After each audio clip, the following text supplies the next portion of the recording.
This is the BYD Tang. In fact, this is the updated version.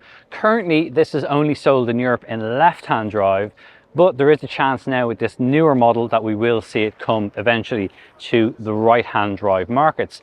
It is bigger than what we have in the rest of the BYD range at the moment. This is a 7-seat SUV, so it's really a 5+2, and it's size-wise up there to rival the likes of kind of more upmarket models like the Volvo XC60, the BMW X3, even the Audi Q5. So let's have a look at some of the details on what this is like inside. You've got large aerodynamically optimized 21-inch wheels here, and you've got an all new face in here. Now this is part of the Dynasty family in BYD. So you'll see it has this silver blade that runs across. It's similar to what we've already seen in the Atto 3. You've got these latest LED headlights as well, so again, all gives it a bit of a modern, nicer, cleaner sort of look. Then as we come around the side of the car, you can see really how much bigger this is than both the Atto 3 and the CLU, which you can also find a video of on our channel. So you've got a nice high roofline here, comes all the way back. You've got pretty long doors as well, so it should be nice and easy to get in and out, provided you're not crammed in a tight car park. And that roof slowly, gently slopes back down here. And then when you come around the back of the car, you can see you've got a full width lights that go all the way across the back as well.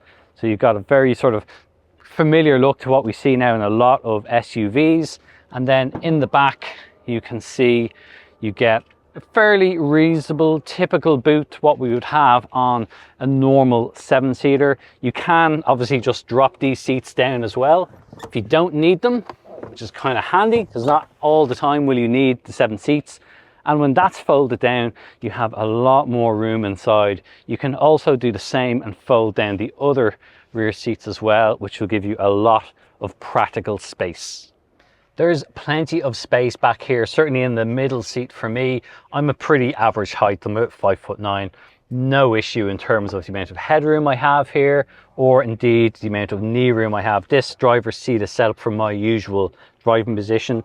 I've got enough room that I can get my feet in underneath the seat in front as well, so that's always a welcome addition, that to be able to have that, which is good. You can stretch out. You've got a proper seat pocket on the back here as well, and you also have some kind of high-end Dyne audio as well, so you have an upgraded sound system with this car too. The windows have a pretty decent size. I've got more air vents up here as well, and I've got very good sized door bins as well, so easily I can get a drinks bottle in there. These seats have a 60-40 split here as well. I like that it's pretty much flat all the way across.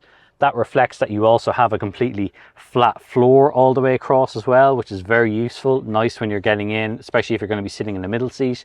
You do have, although you don't have vents here because you have it up there, you do also have some USB ports in there as well. So if you do want to charge your devices, you can do that in there or pop it out of the way. The seats, as I mentioned, have a 60-40 split. You can also slide these forward and back as well. So it's quite useful if you're going to have people in the third row, that you can bring this forward and give them a little bit more room, a little bit more leg room in the back. Or alternatively, you can bring this back a little bit further, and you can also recline these seats as well. So if you do want to have a little bit of a seat back, you can do that, or you can bring it back up as well. As ever, if you don't need the middle seat, you can pop that down. You've got some extra storage in here, which is nice. And of course, the usual pop-out cup holders as well. Nice that there's a little bit of a metallic finish on this as well. Just adds that little bit higher quality of what we see in this. And it's the same even with this kind of finish, this perforated leather look that you have here. And also you still have Isofix points, so it's very easy, nice for families to be able to get the seats in and out quite quickly. So that's what it's like in the rear seats. Let's have a look in the front seats. You have a fairly elevated driving position in here as well, which is nice, and it's very comfortable to get into a comfortable seating position here. The seats are electrically adjustable for height, for reach. You can slide it forward and back. You can also tilt it forwards and back. The steering column is also adjustable electrically, and again you have a lot of variety there for reach and for rake as well, so it's very good to be able to do that. As we've seen in some of the other BYD models, you have a fully digital instrument display in front of you. You also have a color head-up display as well, which will show you all the relevant driving information. And of course, you have the large central touchscreen display here as well. So everything you would want to have is there. You can have all your different apps. You can have your navigation on there. You can also, again, as with other CYD models, you can also then rotate that screen as well. And the other thing is that you can probably just about see in this in the bright light, but there's a little bit of kind of ambient lighting in there, and this behind this black panel. Then there's a nice layer to this metallic finish, and then this kind of suede like material with some cross stitching as well. So there's a lot of nice detail in here. The center transmission tunnel then is fairly nicely laid out. Again, very, very simple. You've got a central starter button. You've got some additional cup holders in here as well. And all the usual sort of features are behind this kind of glossy black panel.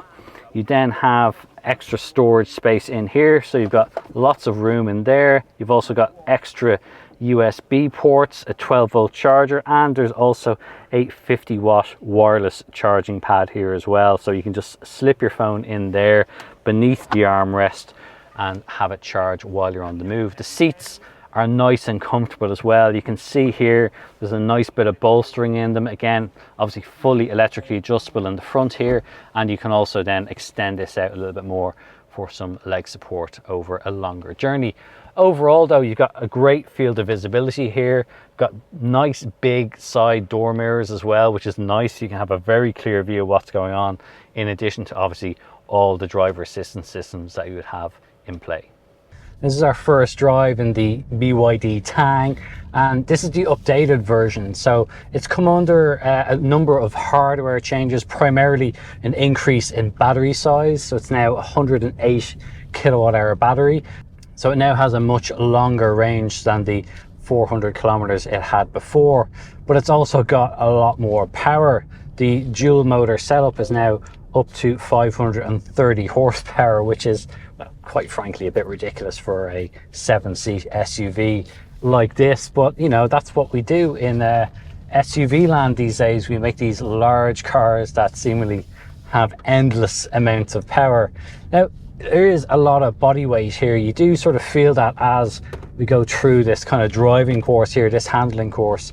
You can feel that it does have, you know, a fair bit of heft to it, a fair bit of weight, but it's not really a car you're going to want to be throwing through the corners. But at the same time, it does have quite a lot of acceleration, and really, I guess if you're out and driving along on a motorway, that's the kind of thing. If you want a sudden quick burst of power, you do have that as well. Speaking of power, you also have a full launch control. So this is the full send, as it were, and it's just under 5 seconds to 100. I've got to stop already because I'm running out of room here. Just phenomenal. Now, this does also have a semi-active suspension setup on it as well, and what that means is it's primarily on the damper setting. So there is, you know, that little bit of body roll that I talked about is there. Certainly when you do that full on send, you could really feel the back of it kind of hunch down and it leaps forward. You're probably not going to want to do that all the time, but it's interesting enough to see exactly what it's like. This is very, very quick if and when you want it to be. Now, the good thing is it does have a pretty serious set of stoppers on it as well. There's some drill discs on it too, so you do have plenty of stopping power. But yeah, it's a bit of an interesting experience to see just how this model could stack up when we get it in right-hand drive. So that's our first look at the updated BYD Tang. There's no official word yet on whether this will come to Ireland or the UK, but hopefully it will in right-hand drive, because it could actually do very well for itself. In the meantime, if you want to know more about this car or any of its rivals, head over to our website. It's CompleteCar.ie. You'll find it linked in the description below, and it's a great resource for finding your next new car. Thanks for watching.